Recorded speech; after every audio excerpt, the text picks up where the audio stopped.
Hey,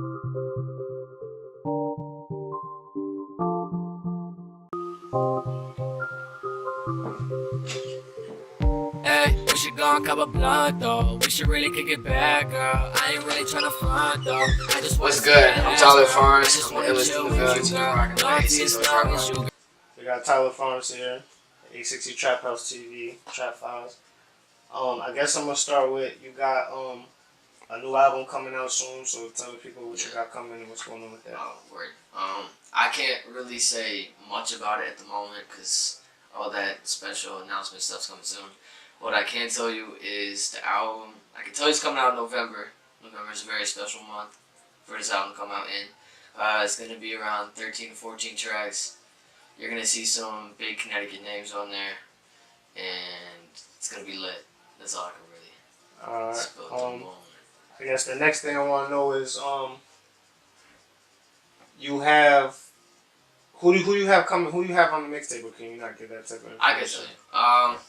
I have Lonnie X coming on there. I have Say Kuro coming on there, and I have Santoro now coming on there. So. Alright, that's dope.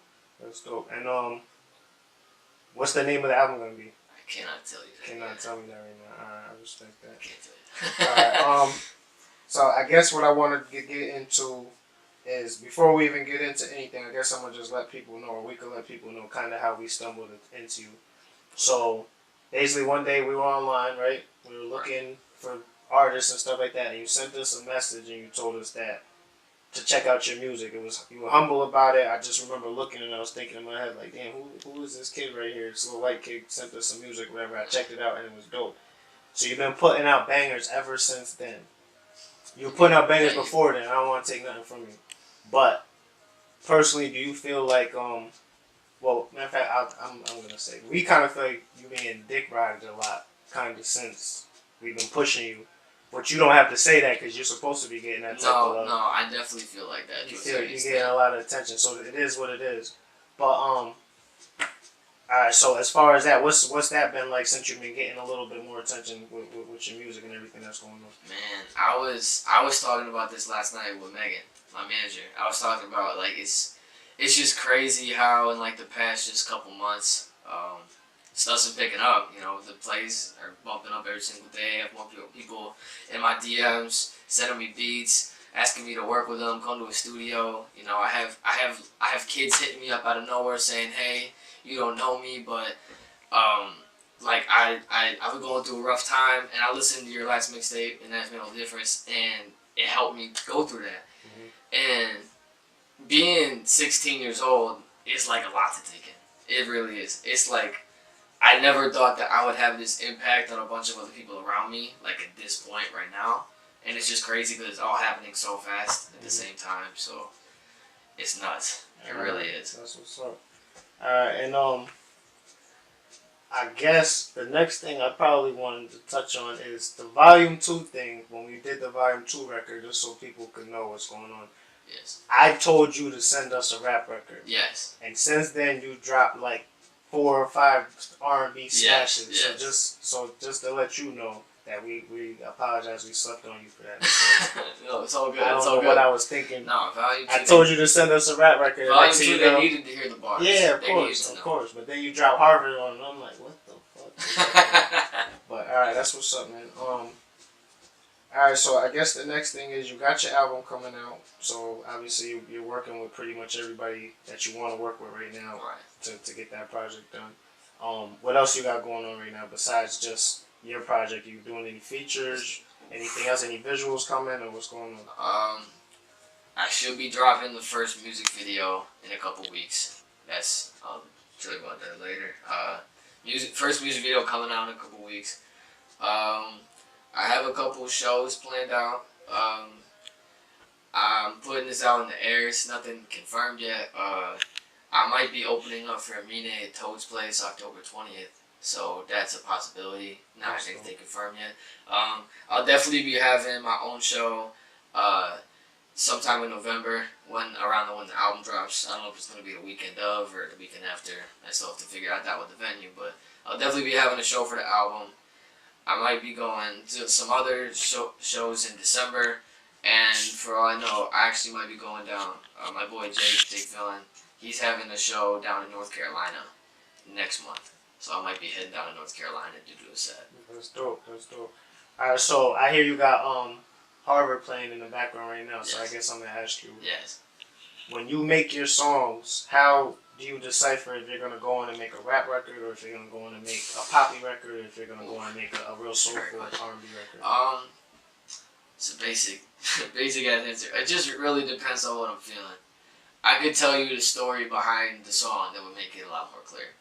Okay, so Harvard is made about the girl that is now my girlfriend now. Gotcha. My woman right now. Yeah. So it You want was. to shout her out? Oh yeah, shout out Abby. You fucking go. Abby, shout out Shout out to you. Abby. Keep inspiring them great records, Abby. Facts. So it was around the time, last year I was a junior in high school. It was coming around the time of junior prom. So I was a couple months out of my last relationship, you know, I was doing scouting, you know, just chilling, you know what I'm saying? Shout out to her too. Shout out. Facts. And I was really getting into Abby, my girl. And the thing about her is that Abby is a super smart, focused individual. Abby's like number 2 in my class. Like she's her top school she wants to go to is Harvard. Like she's smart as fuck.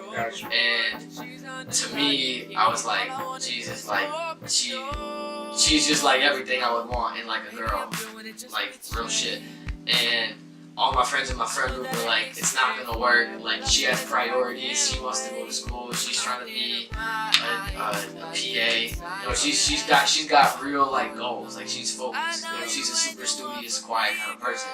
And you're wilding out, rapping, not doing your homework. Like your personality's won't match. It's not gonna work. Like she's just not doing that like you. And she's never had a relationship before too. So that was also a factor going into it. So I was like low key plotting to make moves the night of prom. So then I went to prom, not with her, with a different day. She had another day. So Shout out to her as Shout well. out Bridget. She's right up the street. Lifetime friend. Bridget went to me to prom, and we were chilling at prom, and then we went back to a friend's house. We all slept over there, and like I talked to her and stuff, but like I never really said anything about how I felt or anything like that. I never really did what I was supposed to do. And I woke up the next morning and she left, and I was telling everybody there like, see, it's not gonna work. Like you guys are not on the same wavelength right now. And Hold on, let me cut you off real quick. So that right there, folks, that is officially his first time he missed out on some pussy. right. So that's It's not even, no, it's not. The thing is, it's not even the pussy. no, of course not. But just the concept of it. That was his first time he realized he missed out on opportunity. So continue. So basically, He woke up, she left. I woke up, she left. Everyone was like, "See, we told you so." And I was fucking bummed out. So I went home, and I don't know what the fuck happened. Started playing the piano, started just singing the fucking hook, just straight from the soul, like not even writing it down. I just sung that, and I was like, "Fuck, I gotta record this." Like I didn't even know if I was gonna put it out. Like I was just thinking like I gotta do something with this. So then, in like a span of like 3 hours, I made the beats, all the drums, put down the piano. I wrote out the whole thing, sung it, and then I had it ready to go. And I dropped it the next day. And then 2 days after I dropped it, everyone's fucking with it. They're like, "Man, you can sing. That's crazy." Talking to Abby, she's like, "Is that song about me?" I'm like, "Maybe."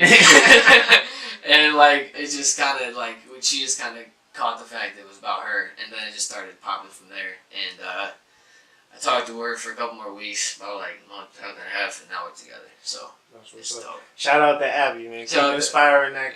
True. All right, so that's dope. Not to get off that song, but that song to me sounds like something like Miguel would have recorded. Yes. So when I heard it, I was like, yeah, this shit right here, this is fire.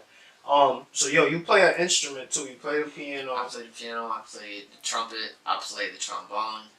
I dabble with the guitar.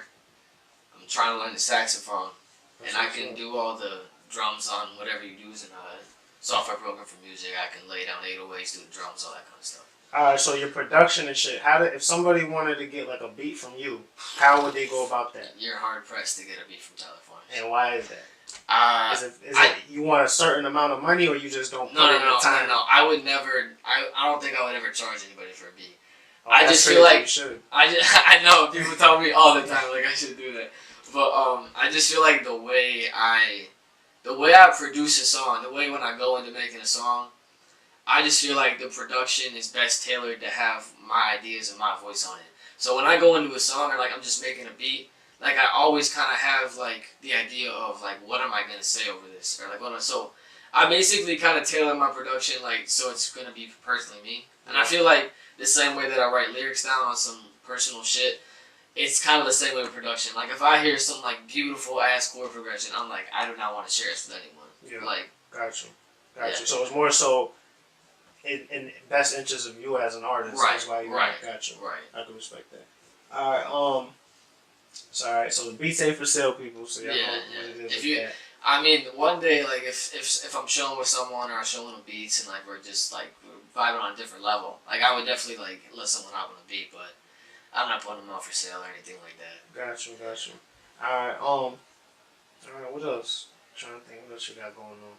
You spoke on your manager. How did the situation with that come about? You got Megan Rose manager. So I've seen Megan doing her thing on Twitter for months, and she was promoting me, DMing me, saying you're so talented and like I believe in you, all this stuff, and I'm like, oh my god, this is great, and I'm just chatting her up. Then we all went to the festival in Bristol, TrapHouse Festival. Yeah. And you pointed me out that was Megan. I had no idea who she was, so I went up to her, talked to her, and I was like, "Thank you so much for all you do." And she's like, "Oh my god, thank you so much." And then from there, like from meeting her in person, we started talking way more on Twitter. We started like having a lot of personal conversations about where I'm going and what she wants to do. And it got to the point one day where I'm just like chilling, and I was like, "Megan, like I'm starting to think about like making moves. Like, do you know anybody in CT who would be willing to manage me?"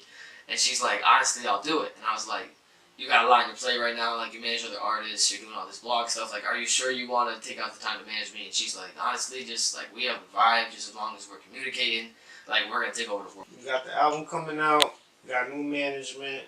You got some visuals on the way coming. Madly in love with your girlfriend. You live in a big-ass house because we in it right now. So everything is going good for you right now. So as far as 2018, because the year's winding down, what do you feel like you want to be, I guess, at the top of next year? And what do you got planned for next year? 2018. Jesus. I honestly, going into 2018, I just want to be as focused with the music as possible. I need to get all my life shit figured out because I'm a senior in high school right now. I got big decisions to make about college and all that stuff, where I want to go, what I want to do. And no matter what I do, like I want to take the music with me. So my goal for 2018, like at this moment, is just like figuring out exactly where I'm headed from this point. Like if either I gotta figure out like am I gonna go to college, pursue the music still? Am I gonna go all in on the music? Am I gonna put it off for a while, take a break, all that kind of stuff. But if I do go with the music, I just better be doing some crazy numbers next year. I want to meet a lot of new people. I just want to travel to different cities. I have people hitting me up from California, New York, telling me like we gotta link up, we gotta do all this stuff. Yeah. People hitting my DMs saying like we gotta work, all this kind of stuff. Yeah. I think 2018 will be the year where I'm really like branching out. Because from this point, like from all the past, I've really been just in this bedroom making beats and writing lyrics, and it's really just been like all me up until this point. Yeah. And definitely like with this album, I'm branching out a little more. Getting features. Asking other people like, I really fuck with you. Like, can you hop on this track for me? I think you're perfect for it. Yeah. But now I feel like I need to get in this more creative zone where I can just like get in the studio, find a vibe with people, be like, we're going to make a song right now. Yeah. That's the goal. That's dope. All right, so I know you listen to a lot of music. Your music obviously is very versatile. So I guess who are your musical influences and like who you grew up listening to that kind of shape what you're doing right now? Okay. From like early, like young, like from like whatever to 10, 11 years old. My parents, played a lot of 80s music. Yeah. Their favorite artist is Billy Joel. So I heard a lot of like Bob Dylan. I heard like a lot of singer-songwriter stuff. Billy Joel's the man out here. Yeah. He did like 10 True. sold out shows in a row at Louis or something. Yeah, Some shit. he's the man. Yeah.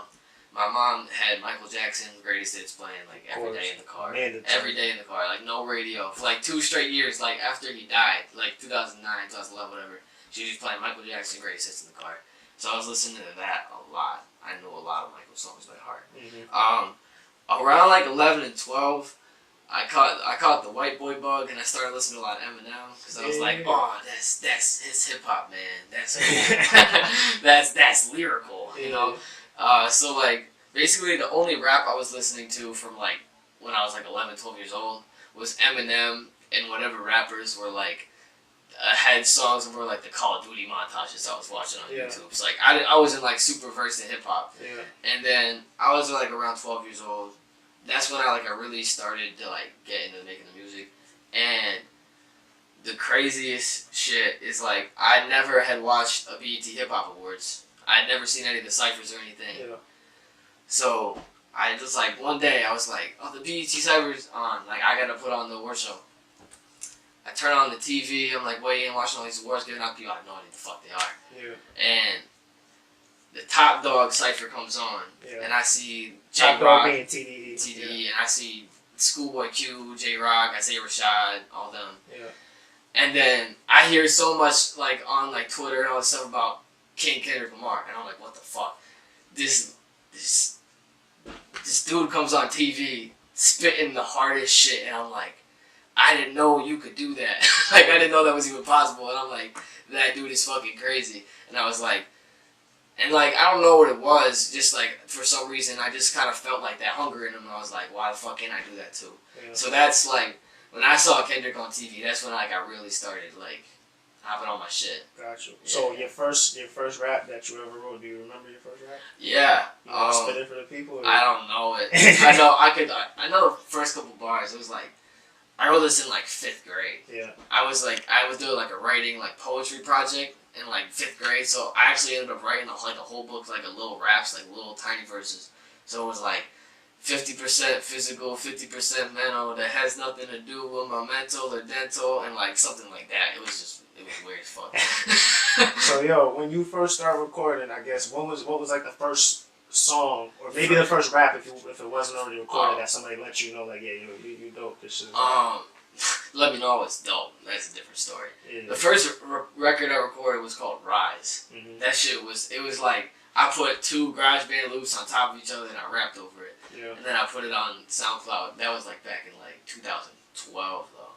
So like I was in 8th grade. So like everyone was like, "Oh, Nick's trying to rap. Like that's cool," but like it didn't sound good at all. It was trash. When people really started saying they fuck with me, at least around here, like locally, like where I was started growing, it was freshman year, and we were just coming. It was like Bobby Shmurda, our boy, like just dropped maybe like a couple weeks ago, and like all the seniors on the soccer team when I played soccer, like they were all catching on to there like this shit's hot, and they were like. Back then they called me Rose. That's a different story. They were like, Rose, you got the bars. You should rap over that. And I was like, dead ass. I'll make a remix tonight.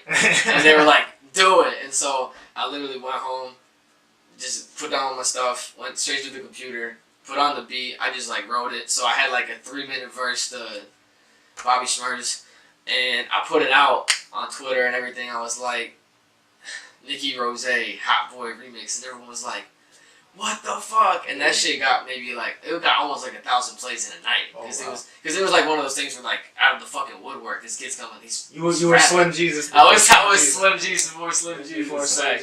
And it got almost like 1,000 plays a night. Like, people texted me, like my brother, because he was in high school too, and they were like, dude, what the fuck is your brother? Like, he's spitting. Yeah. And I was like, yeah. And I go to school the next day, everyone's like, yo, good shit. And a couple weeks later, homecoming dance, I'm just chilling. I'm just like a freshman chilling with all the seniors, and they're like, yo, you gotta go do that. And I was like, fuck. So then I go to the DJ, I'm like, can I spit a song? He's like, are you sure it's clean, blah, blah, blah. I'm like, yeah, I promise. And my principal's like, you're good. So then I just get up in front of like 400 people, and I just do this Hot Boy remix, and there are people like actually singing the fucking words to it.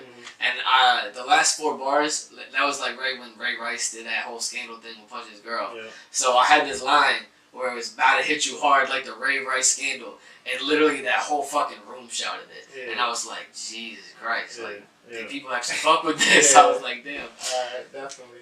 Alright, so I heard you just called yourself Nicky Rose. So explain to the people, because your real name is Nick, Right. how you got the name Tyler Farms Alright. and where that comes from. So, long before Tyler Farms was a thing, it was 8th grade. You know, I had my little group of friends who just sit at the lunch table and talk about random shit. The only people who were really talking about like hip hop when I was like just trying to get into it was the group of like basketball players and all the kids who got busted from Hartford. So I would go like facts, like those are the only kids that talked about hip hop and rap, and like I was trying to get into it, so I would naturally like go sit with them and just like talk with them, be like, what music are you listening to, all this kind of stuff, and like almost like every day they would just start banging on the tables. And like they would make me freestyle, and I was like decent at it, and they were like, "Oh fuck, like this little white kid can rap." And then one day, one of my close friends, out of the blue, he called me Nicky Rose, and me at the time not knowing who Rick Ross was, because I wasn't like super into hip hop, I was like, "Fuck, that's a cool name. I'm gonna run with it." So like from like the beginning of 8th grade, like the end, middle of sophomore year, when I became Tyler Farms, for like 2 years. I ran with the name Nicky Rose, and I dropped like 3 projects under it, and people were like fucking with me. And like my nickname still to this day is Rose. Most people call me Rose, not even Tyler Farms, or Nick. They just call me Rose in school. And I like when I started like when the dots connected one day, I was like fuck, like it's Rose is Rick Ross. Like if I ever like catch something, it's not gonna work. The name's not gonna work at all. So. For like almost like a year, I was contemplating like when am I gonna switch up the alias? When am I gonna change the name? And like I was constantly like searching for stuff, writing like different names down, trying to see if they work with me. So I would sit with them for a couple of days, be like, am I really like this? It didn't work. One day in November of sophomore year, that was 2015. My friend was like my day one friend. He was like, rappers have the weirdest fucking things to it. Like, you were, like, super overthinking it. And like, he was just joking around. He was like, your street name's Tyler Farms. Your street name is Tyler Farms. And I was like, I was like, what? And then, but it stuck with me. And, like, for, like, weeks after weeks, I was, like, thinking, like, damn, like, I feel like Tyler Farms could work. And I feel like it's, like, the perfect name. It's super simple. It sounds like just, like, a regular name. But it has like a lot of personal meaning to it. It's like the street I grew up on. Like it's like my childhood. Tyler Farms Road was my childhood. No different than the block that somebody grew up on. That shit block. Right, exactly. So then it's just $1 million houses over here. Yeah. So then I'm just vibing with the name, like planning everything for social media, and then it was December 13th, 14th of sophomore year, 2015. I changed like all my social media to Tyler Farms Music. And everyone's texting me and calling me like, what the fuck, you're not Rose, like what is this, what the fuck is this name? And then a couple of days later, it was like December 18th, I'm pretty sure. I don't know if I fucking remember these dates, but I dropped a song called Bigger and Better, and that was my first song, it's Tyler Farms, and like, I did it at the festival. I do it at the end of every single show because I feel like, even like to this day, like, it's still one of like the craziest songs we've ever dropped, because for what I was doing, like just turned 15 years old, I was playing the piano, I was laying down on the drums. I wrote 3 heartfelt ass verses about my town and where I come from and what I'm trying to do with it. And I still have people quoting like the chorus saying like, I just want to fly, mama. And it's like, it's just nuts. I still feel like that's like some of like the realest stuff I've ever written. I said at the end of the song, dude, that's corny as fuck. Yeah, that record just to this day just still like resonates with me for some reason. Alright, so earlier you said this already, so I could put this out there. So you sent Santoro record, right? Yeah, so we just sent it out. Just sent it out like 2 We minutes just sent ago. it out. So shout out to Santoro, because he just texted me and said, I fuck with him, shit fire. I should have it done by tonight or tomorrow. Even my sister and bro-in-law was like, who that? You're getting this live on camera, dude. So this is live shit. We ain't playing this out and none of that, so y'all already know what's September going down. 2017. You already know. Santoro and Tyler Farms. It's going down. That's nuts. But anything else you want to talk about? Anybody you want to shout out before we go, or? Damn. Anything else you got coming up? You want to let anybody know about? Fuck. Or I know you keep a lot of secrets, so I do I keep gotta a make lot sure of I don't secrets. say too I much. gotta keep a lot of secrets. Exactly. It's just like, I don't know. I would like. There's like so much stuff I could talk about. It's just like I want to wait for the people. All right. So what we're gonna do is we're gonna bring them back, y'all. Later on in the season for another episode. So you shout out whoever you guys shout out. If you want it, I'ma get you, girl. I'ma shout out get Mama you, girl. and Dad, shout out Dan, brothers, shout out Abby, shout out Megan, shout out Day One, Andrew, Tyler, Dylan, shout out everybody that's fucking with me, everyone that's listening, everyone that's been keeping up with it. I thank you all so much for the appreciation and love. Album is coming out soon. I'm Tyler Forrest. 860 TrapHouse. You can't roll with us, you can't smoke with us, you can't blow with us, you can't cope with us. All my bitches, they really know what's up. Take a photo, bro. I ain't really tryna make it personal. I'm just playing, I ain't fucking around, I ain't merciful.